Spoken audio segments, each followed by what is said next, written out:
Tech shares came under pressure last week. Investors worried, among other things, as to whether all the spending commitments being made by OpenAI, the artificial intelligence giant, can be funded. Our guest advises clients on strategic and financial deals across the AI and broader technology landscape. We are joined by Rick Sherlund, making his debut on BNN Bloomberg, Managing Director in Tech Investment Banking at Wedbush. Thanks very much for joining us, Rick. Thank you. Pleasure to be here. You are a well-known player, deal maker in technology, and you and your team just joined Wedbush. Yeah, so I started my own firm, Sherlund Partners, and we do AI. And I'm partnered with Wedbush. They have a great team that's very focused on disruptive technology as well. So we think we're going to be very focused on all the consolidation and advisory opportunities that are available to us in this AI space. Every company becomes an AI company, so we think it's a very exciting opportunity. It's amazing. Every company becomes an AI company. Before we get, that's an amazing thought, and I'd like to hear more about it. But who are going to be the big winners? I know that's a very simplistic question, but for investors in equities, what looks like the most promising area to you right now? Yeah, thank you. I like the way you've worded that. As an investment banker, I can't talk about stocks. As a research analyst for many years, you couldn't shut me up. I love talking about stocks, but so we'll talk about sectors. Yeah. Look, I think the hyperscalers, are clear beneficiaries because they provide the compute capacity and storage and networking, and AI has near infinite demand for AI for compute. And so that sector has been a big beneficiary. The concern, as you mentioned, has been about the capital spending that's required ahead of demand, because right now we're not really demand constrained, it's supply constrained. And how can you, kind of deliver the data center capacity that everybody needs? And so that's chips. So it benefits the chip companies.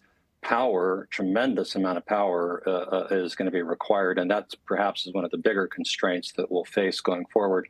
So that whole sector, the whole electrification sector, is going through a renaissance, I think, right now. And as you move up the tech stack, the software companies that have data is a gold mine for AI. It needs lots of data. But what we're seeing now is that that AI has kind of moved up from consumers that enjoy asking questions through Perplexity or ChatGPT or others directly, where enterprises are now starting to use AI as part of their normal process and workflow.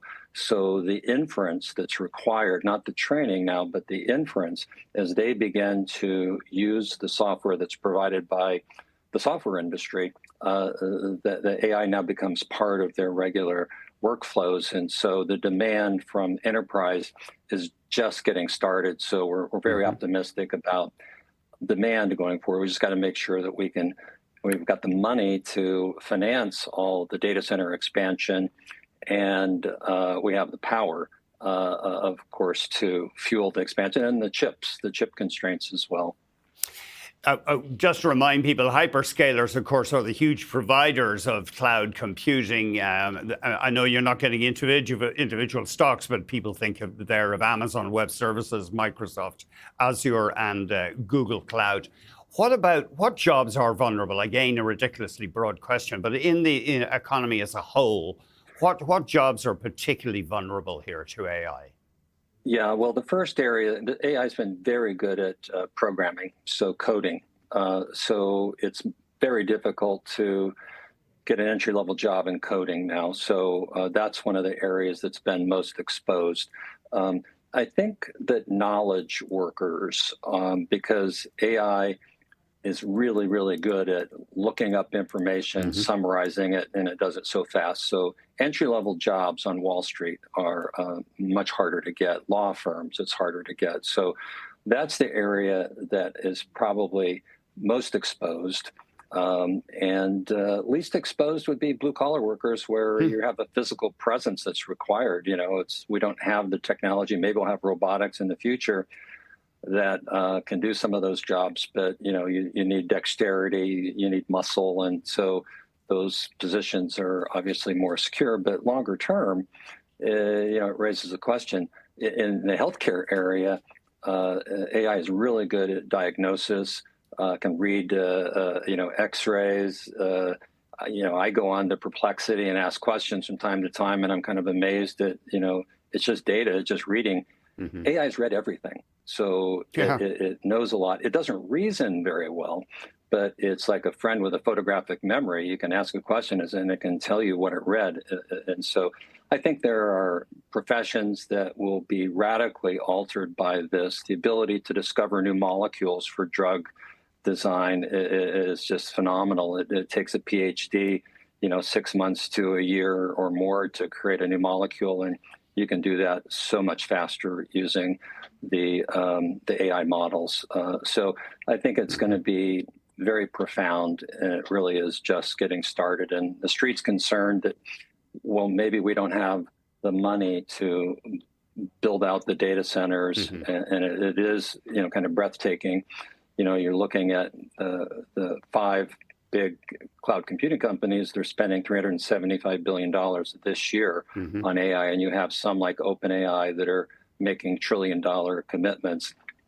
Hence the concern last week, which is, can they really fund those kind of commitments? And Sam Altman was very direct in a podcast and cynical about it. Like, of course we can't. We're going to grow really, really big and really fast. So, but it kind of concerns the street a bit that those commitments are very big. But I think the capital markets are pretty deep. The debt markets are being tapped into, and I think we'll find, given how profound this change is for economies globally and the need for productivity, that we'll find the money to continue to expand and meet the current obligations. Do you think AI will make us stupid, Rick? Because it does make it so easy to research things. And of course, students infamously are using it to write essays and do their research.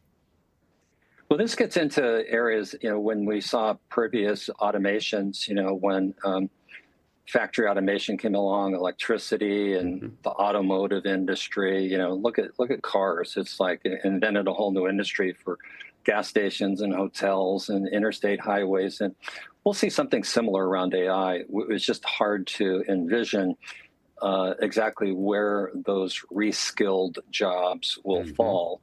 But I don't think it's something we need to be afraid of in terms of making us dumb. I do worry about unemployment. That is obviously a concern. And, it's not just, it's across all economic sectors and across all countries that the geopolitical and social stability issues are concerning. Obviously, the safety, if you watch Terminator 3, you don't want AI making decisions without human in the loop. And I think they use that term. I just want to keep human in the loop. So there's lots of concerns about turning AI over once we get to the level of artificial general intelligence, where these things are as smart as people, but beyond that, super intelligence, where they're smarter than we are, and we don't really understand kind of what they're doing. So there's lots of science fiction that's kind of focused on this, and real concerns about that. So right now we're in a race against China to see who can develop AI the fastest. So the guardrails, I think, are a secondary concern for a lot of these companies. But going forward, I think that's likely to be a bigger issue for us. Rick, thank you very much. Rick Sherlund, Managing Director in Tech Investment Banking at Wedbush.